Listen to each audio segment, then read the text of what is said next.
Hi, everyone, and welcome to our third webinar in our new alumni series. My name is Christine Manska. I'm a youth leadership program manager with the Clubhouse Network, and I'm really excited to introduce you to my two colleagues today. We have Lynn Murray, she's senior program manager for inclusion and engagement, and Stephanie Rosario Rodriguez, Catalyst program manager.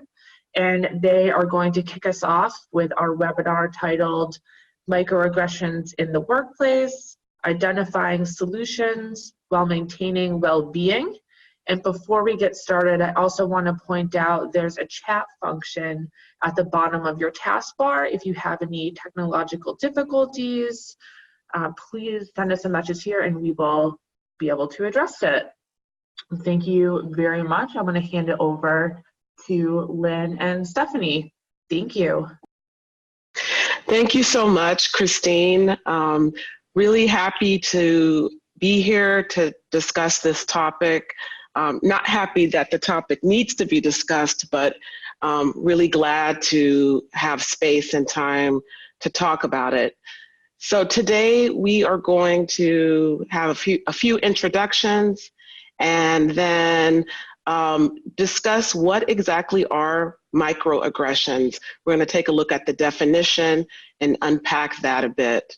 Then we're going to talk about how to recognize that microaggressions are occurring in the workplace. We'll move on to how to respond to the microaggressions, how to navigate, and then this entire discussion will take place through a lens of wellness. We really think it's important to keep the concept of being well and nurturing wellness while you navigate. So we're going to make sure to touch that point throughout the webinar.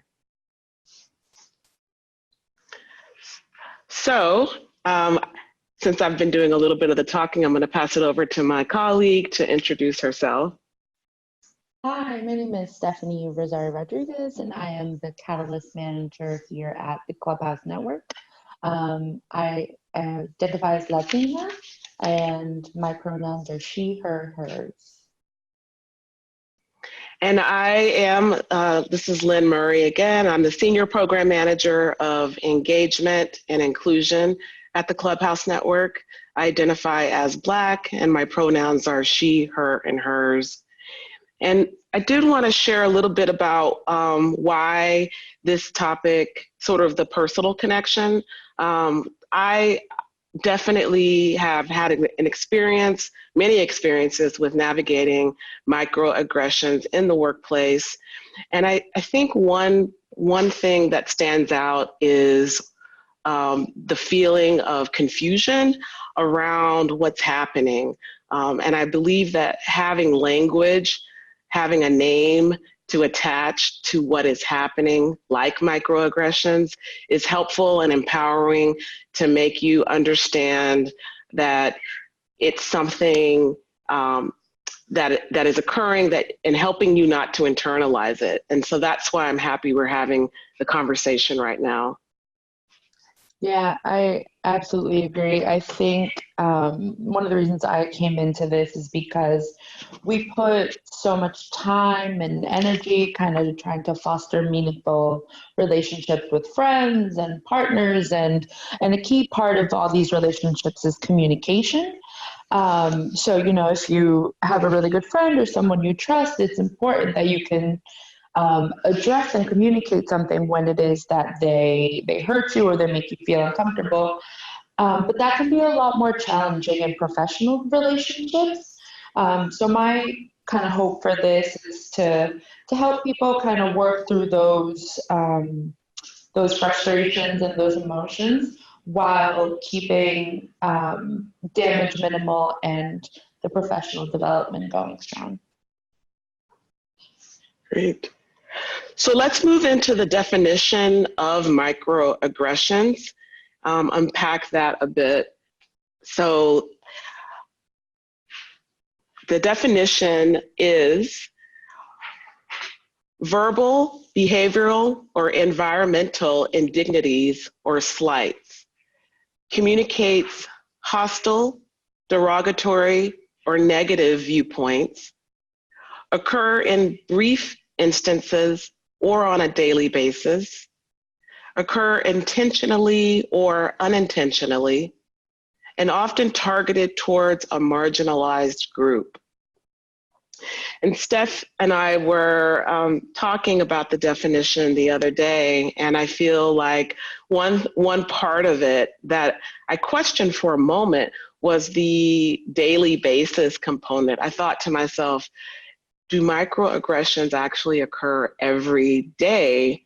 And then I remembered in the early part of my career, like one of my first jobs, I remember a supervisor who on a daily basis called me kid.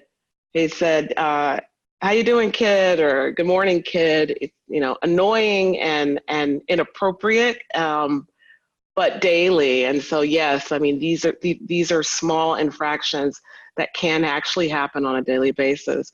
I wonder, Steph, if you have any parts of this that, resonate. Yeah, I think, kind of looking at this and summarizing it in a kind of less academic way, it's really comments and actions aimed at marginalized people to undermine, question, and discount their efforts and values. And I think when I look at it that way, I think of so many other examples, whether it's, being cut off in a meeting or being discredited and things like that, that kind of come into play. So I'm really excited to kind of get into this topic and talk about all the different ways that Too loud. we can kind of help mitigate that, and so on and so forth. I think I got it. Okay, so we thought it would be useful to look at some examples of microaggressions, because one sort of part of why it's powerful, why microaggressions have such a heavy impact, is they're difficult to sometimes discern and identify. So a few examples are here, and these are very few. So the first example, sweetheart, calling women by seemingly endearing names in the workplace, most often not appreciated by women and viewed as sexist and offensive. So I think we probably have all observed or been, the recipient of such a term, and this is an example of a microaggression. Another one, number 2 here, you speak English so well. While the statement appears to be a compliment, it perpetuates negative stereotypes about a marginalized group. So embedded in this statement is an assumption that this group would not speak well, and so therefore the compliment is not a compliment. A third example, the reading list at our office book group of our office book group only features white male authors.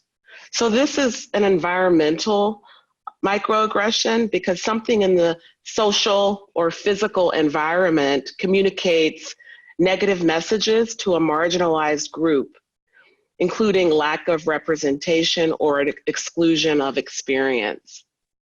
Yeah, and this has come up in a bunch of different ways as well, and these are all kind of comments and things like that, but even actions that are meant to attack a person's intelligence. For example, like, you speak English so well.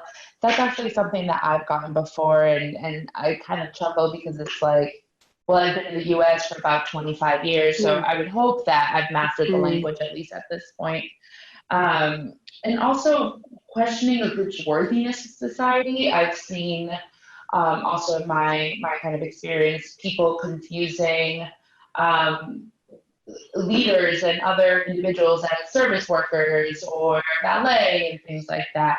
It's almost assumed that a person of color will be in one of those service roles, or one thing that I think is particularly prevalent in offices is there's this no smelly foods in the workplace, and you kind of have to think about it in a way of what is smelly food and who decides that.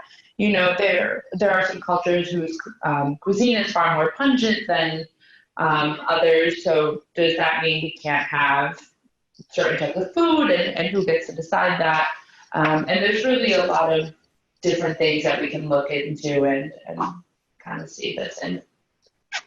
Yeah, I agree. And these are just a small sample of the categories. I think that microaggressions can target ability, target all aspects of identity. And I think they're tiny but impactful. And we're actually going to take a look now at some of the impact of microaggressions. So the impact, there are physical, mental, and professional impacts. And again, this is a sample of the ways that microaggressions can manifest in the body, in the mind, and how they can impact your career. So on the physical, mental side, we have anxiety, depression, anger, lack of sleep, stress, and diminished confidence. And on the professional side, lack of drive, lost focus, decreased productivity, and disrupt ability to produce good work. And I think that, again, difficult to identify because you can be experiencing low mood, stress, and be kind of correlating that with something else because you're not quite certain if a simple statement is what caused the impact. Also, I find it interesting too that some companies and organizations are starting to identify and realize that tolerating a culture or a work culture where microaggressions exist actually impact the productivity of the organization, the profit, and there's actually a business case against tolerating microaggressions in the culture. But these, again, tiny comments can have large impacts. So what do you do when this kind of comes up? So first comes is recognizing, and that comes with focusing on your feelings. Are you angry? Are you confused? Are you annoyed? And all of these things have very different feelings, and they all have really different solutions. So it's important to understand how it is that you feel, and before you can understand why you feel that way. You don't need to respond in the moment, and I think that's something that I've struggled with over the last, kind of self-discovery of this. But, it happens.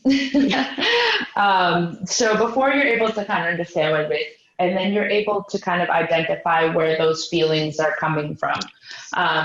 If it made you feel, bad, if it makes you feel that embarrassed, if it makes you feel anxious, and then from there you're kind of able to see what you want to do with that information.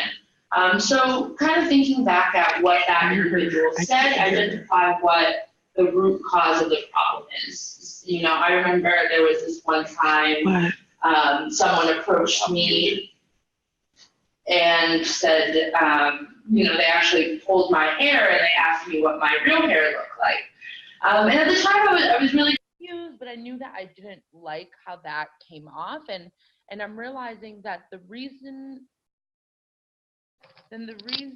that I felt that way was because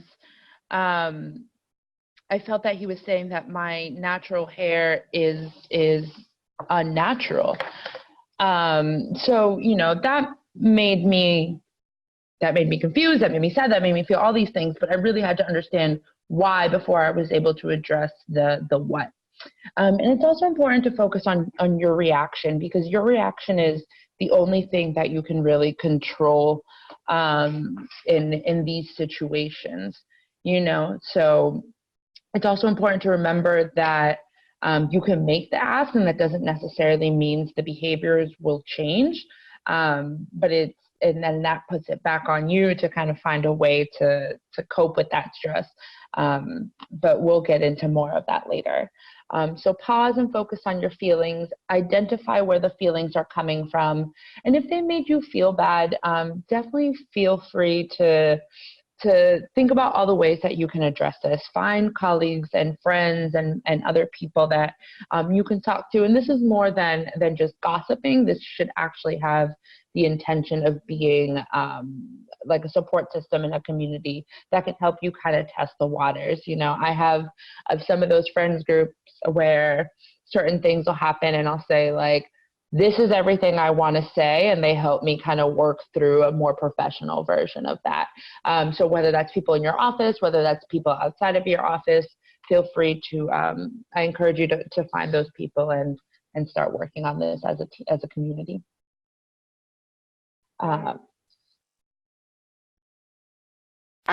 agree with that, and I just wanted to add, the pausing has been a really good strategy for me when I have had these experiences.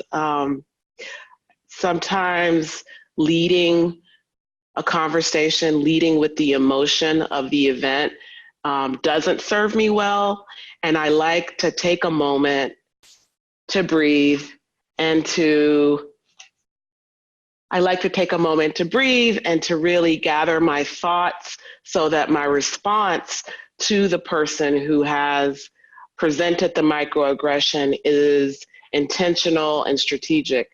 I want to really make sure I'm clear about what they did that caused harm and how to name that back to them in a way that's just heard and understood really clearly.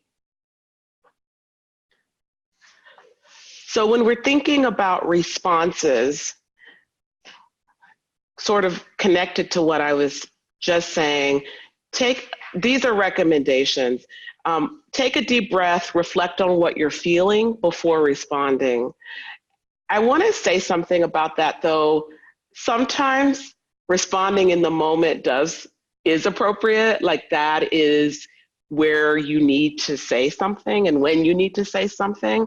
So sort of weighing whether or not that's the right way to move. Consider speaking to the person who inflicted the microaggression if you feel safe in doing so. And the word safe is really referring to just acknowledging there are power dynamics in an office and in a workspace. And sometimes you're someone who manages you, someone who is has more decision-making power that's connected to your professional career. Maybe you want to talk to a more neutral party, perhaps an HR department. You might want to think about how to navigate you will want to think about how to navigate and if it is safe to do so in that moment.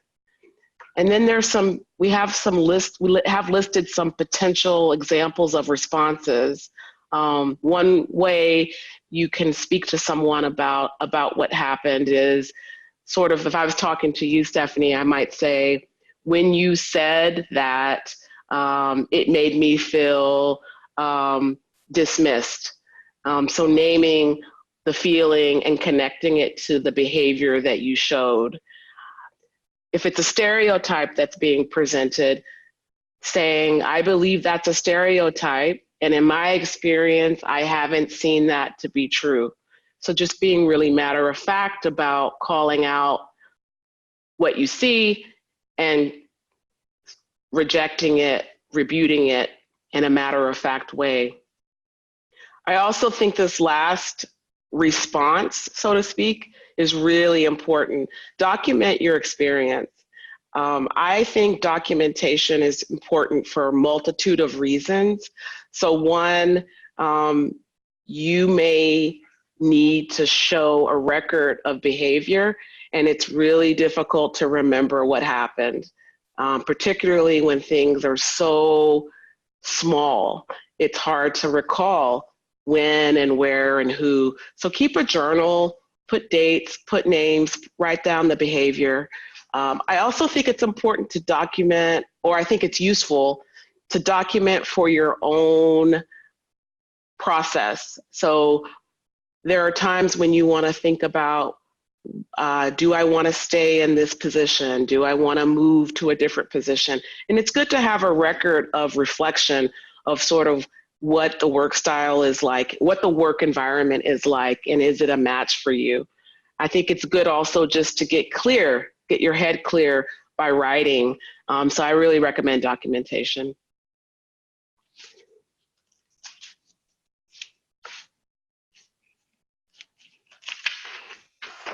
All right, and some other strategies and responses that kind of exist. And the first, there's code switching, or some people call it identity shifting. And this is presenting a specific version of yourself in the workplace that is more accepting to the dominant culture.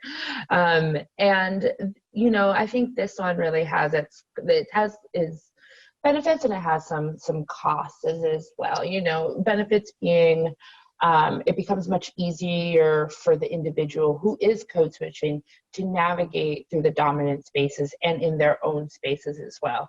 However, it can be argued that that kind of comes at a cost of having to kind of play two people depending on where you are. And you know, I've been in these situations myself where you are so accustomed being one person with one group of people, and then when that group interacts with another group that you're not accustomed with, you know, it's sort of a hodgepodge of kind of self-identity in that moment. So it's important to kind of figure out to what level you're code switching, and to who, and why. And that's the same with any of these. And up next is disengagement. This is just saying, nah, I'm good. I'm opting out of this situation completely.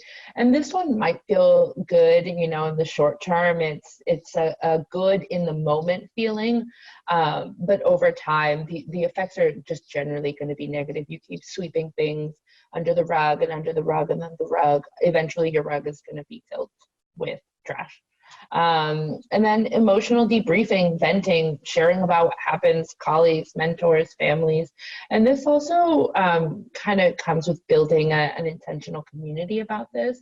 So, you know, it can be a colleague, it can be someone at home that you speak to.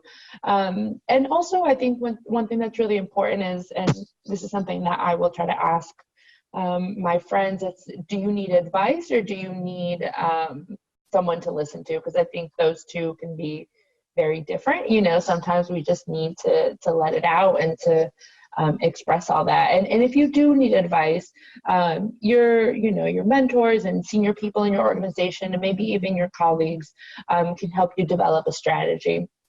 Like I said, you know, there are times when I've been really stressed out and I've wanted to say some maybe not so professional things, but having those people that you can kind of walk through and say, like, this is everything I'm feeling, and then they can kind of help you organize your thoughts from there is incredibly empowering.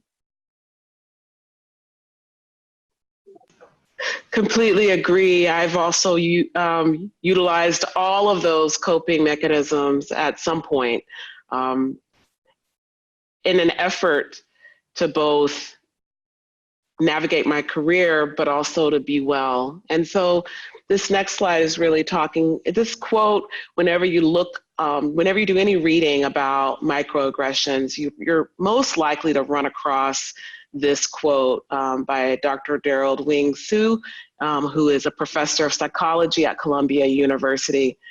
The quote goes, "Microaggressions are like carbon monoxide, invisible but potentially lethal. Continuous exposure to these types of interactions can be a sort of death by 1,000 cuts to the victim." Powerful. So this is the truth. 1,000 cuts is definitely the impact. It's a cumulative effect, and there are costs and benefits to both addressing them and ignoring them. And so to ignore microaggressions, it can lead to harm, like we've already talked about, physical harm, mental harm, but also it doesn't get better. It doesn't go away because of because of the systemic racism, sexism, and other forms of oppression in the world. We're going to find ourselves in work situations where microaggressions occur. And so you can ignore for a bit, but there is a cost to that.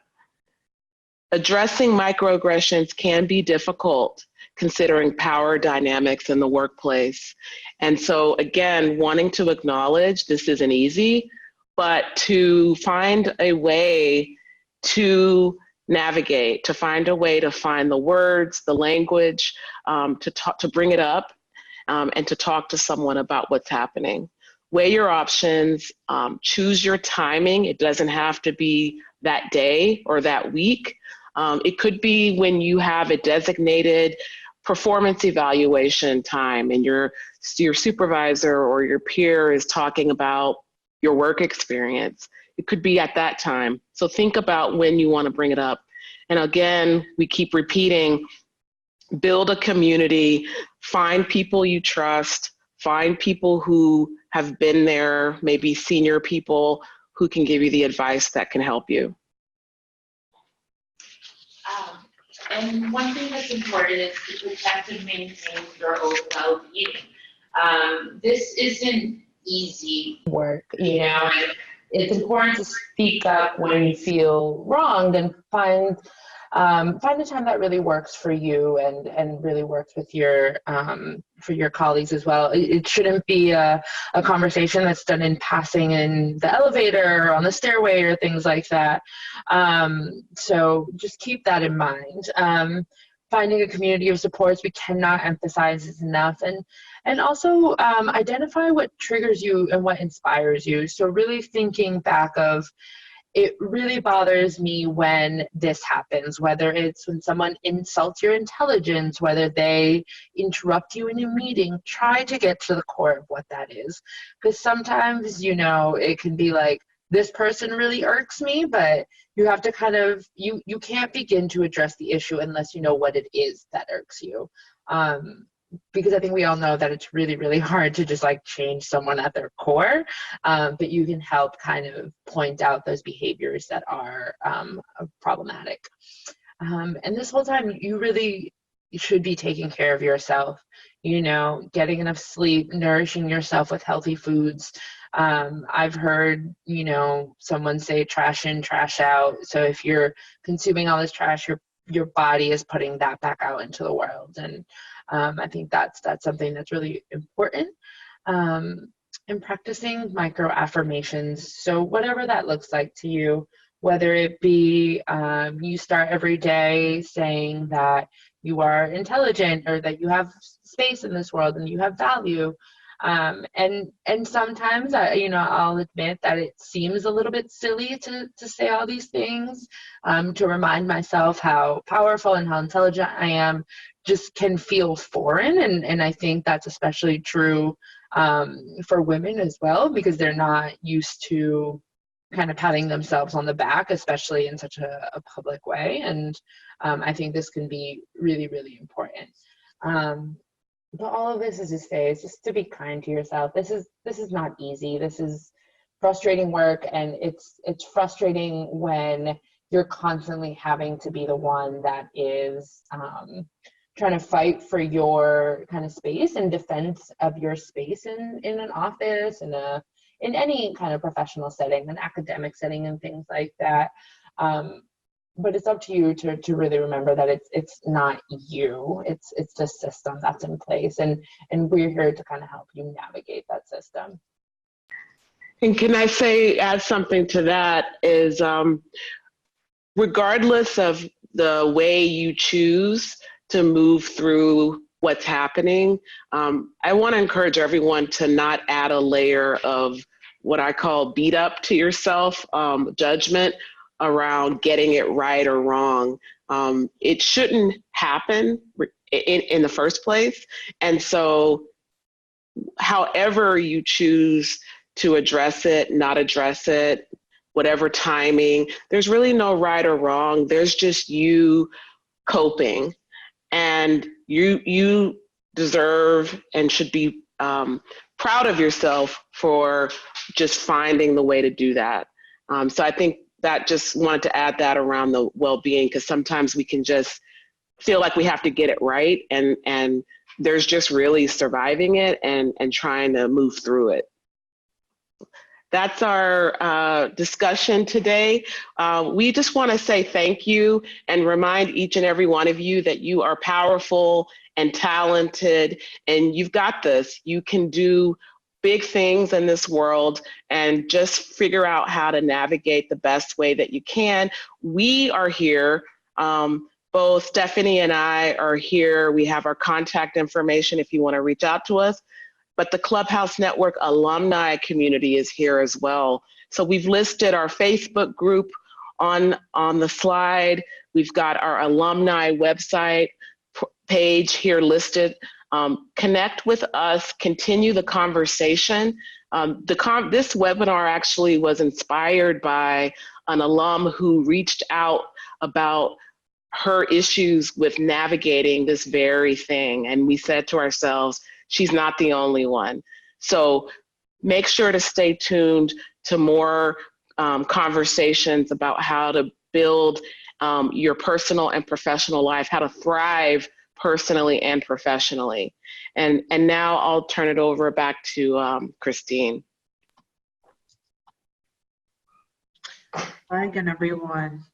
Thank you both so much for this wonderful presentation. It has been really beneficial, and I think will really help a lot of our alumni. So we're definitely very lucky to have you both here today. And before we officially close, I also wanted to give a shout out for our next upcoming webinar. You will be hearing from Stephanie again, so we're lucky.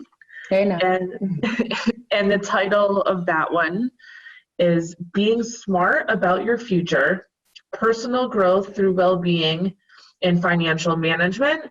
That's Tuesday, December 17th, 1 p.m. Eastern Standard Time. And we will be sending out emails and also posting to our Facebook page and sending around a network news. So stay tuned for more information on that. Thank you everyone very much for joining us.